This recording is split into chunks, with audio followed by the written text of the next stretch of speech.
One. Hey everybody, Brandon from Fussy Meeple, and welcome to the new studio. This video will be kind of to introduce kind of our goals and how the future is going to look for the Fussy Meeple channel.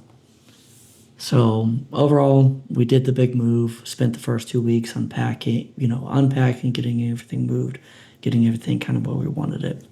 This weekend, I could really hone in on the studio itself. And that was one of our biggest goals with the move, was having a room dedicated to that. So that way the game room wasn't polluted with a bunch of lights, cameras, tripods, cables, all that jazz. Because at the last place we had, the space was very limited, especially with the size of the collection we had of the house. This one, we were able to keep the size of the collection and still have plenty of room for more games. And then we're able to kind of have a little bit more liberty on how we set up this room as the studio itself.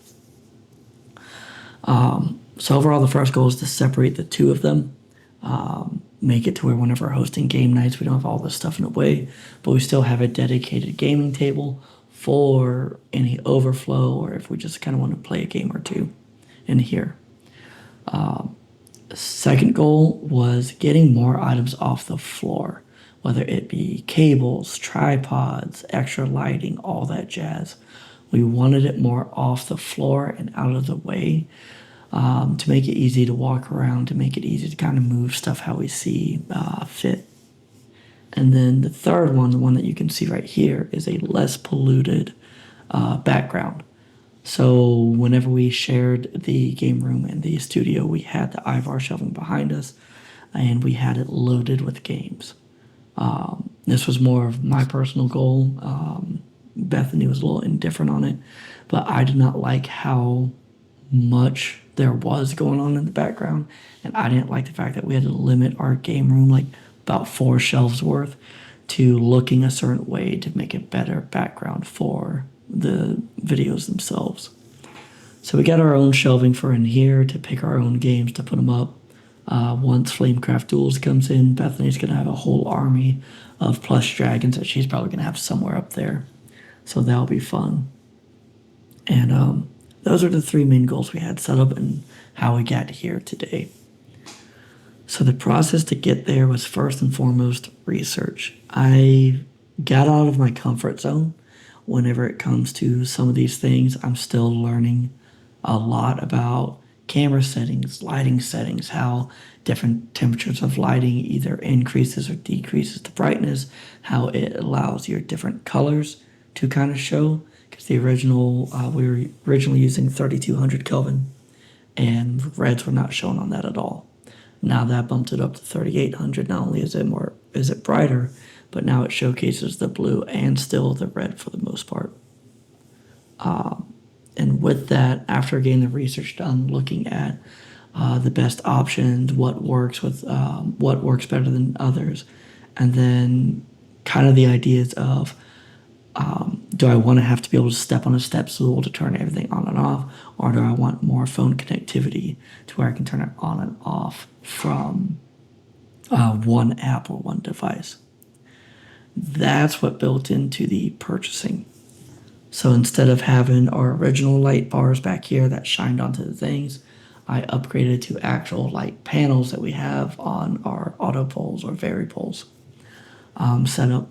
And they're the same brand as the fill light, to where I can control all 3 all at once. I can control what colors are output on all 3, and thankfully it's all from the same app.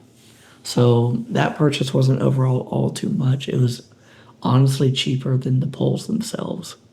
The biggest purchase other than the table that I made was the Vari pole system, and it's just low extension rods, beefy extension rods I have going from one wall over to the other, put the tension on, and that's what holds up all of the lighting, to include my overhead camera that I have right above my head right now.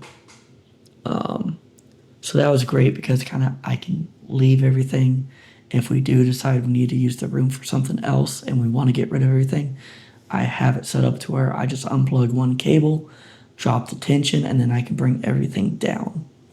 Because thankfully, with all the lights and everything like that, weight's never been the issue. It's just been the placement of everything.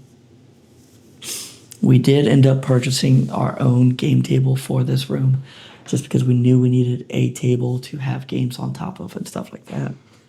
And while I wanted to make a table again, I still don't have the tools I need for it.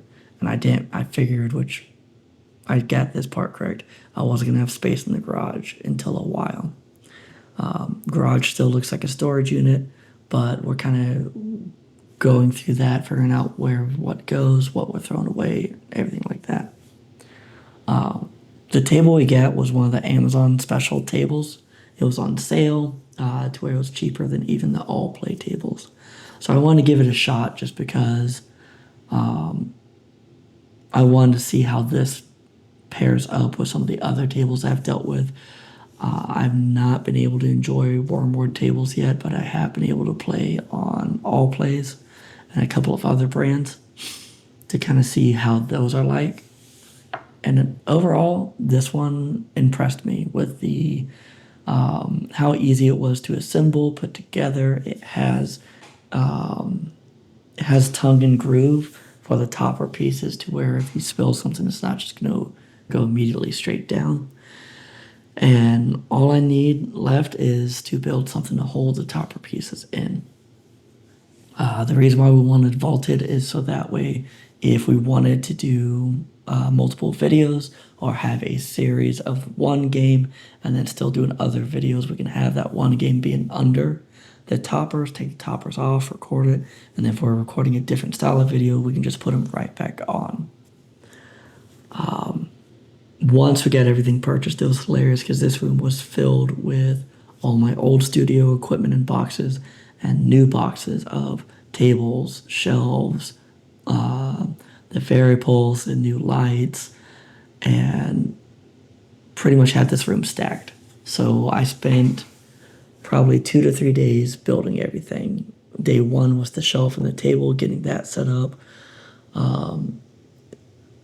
Fairy poles didn't really need to be built, but setting them up where I wanted them, how high I wanted them, to where I could still open and close this door without knocking over one of my lights. I can still get in and out of this closet to grab some of the extra studio equipment we have, some of the extra adapters we have, and stuff like that. So that was the easy part. Then came the setup. Looking at things like blackout curtains for the window we have over here to my right, to where that doesn't pollute. Where we wanted, how far we wanted the fill light and the key light. Where we wanted the second variable, because I did get the 2-pack, because the main purpose of this one was the overhead camera, but I didn't want to put it up just for that. So getting the extra 2 accent lightings, we put those up there, and I still need to make some minor tweaks. I think I need to adjust the brightness a little bit, and it has the little shieldings that you can move in and out, just because I am getting a little bit of reflection on here. Whenever I'm looking at the overhead camera, I can definitely see this hand is red, this hand is blue. So maybe just kind of adjusting that just to make sure it doesn't translate into the overhead cameras videos as much. And last but not least is lessons learned. Definitely learned why research is important. I kind of had some trial and error whenever it came to the fairy poles and the clamps. There's all sorts of different styles of clamps. There's all sorts of different style of adapters. And originally thinking, oh, I just need this one adapter for this light, this one adapter for this light. And then finding that, hey, my fill light needed all the adapters that I bought. And then a super clamp. It is kind of hard because we're out of the age of being able to go to just a local store and seeing all of this firsthand, seeing what kind of pairs up. All we have is YouTube to kind of see what people are showing us about these items, and then just the details that they want to give on whatever site you're purchasing them from. So that definitely added some complications, but I feel like I'm where I want us to be. Just a couple minor tweaks we get. Another lesson learned was how lighting changes a lot. So from the window to the temperature of the lightings to the accent lightings. Going through trying to find because I don't know why, but I'm kind of hooked on the red on my side. And with the old lighting, with the old temperatures we were using, you just never saw the red for whatever reason. So getting that down is making it a lot better. And my third lesson learned, which we kind of delved on already, is the reflections. The veneer or the finish that they used on the table, how it causes the reflection to come about. The games and how they reflect. Night Cage was a beacon of light versus just its black with its torch lit up. Unconscious Minds was a pain in the butt. And then instead of adjusting the lighting, I learned, what if I just shift around the box a little bit? Change the shelf, change the way it was tilted.